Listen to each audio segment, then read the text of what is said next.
Khyber Pakhtunkhwa assembly में आजाद उम्मीदवार मजीद 2 seat से जीत गए हैं। पीके 21 के सरकारी नतीजे के मुताबिक कामयाब जमायत इस्लामी के उम्मीदवार सरदार खान की जीत हार में तब्दील हो गई।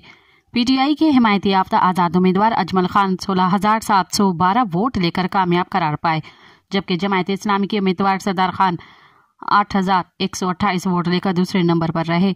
पीके 20 में भी इब्तदाई नताइज में कामयाब करार जमायत इस्लामी के उम्मीदवार मौलाना वहीद गुल हार गए।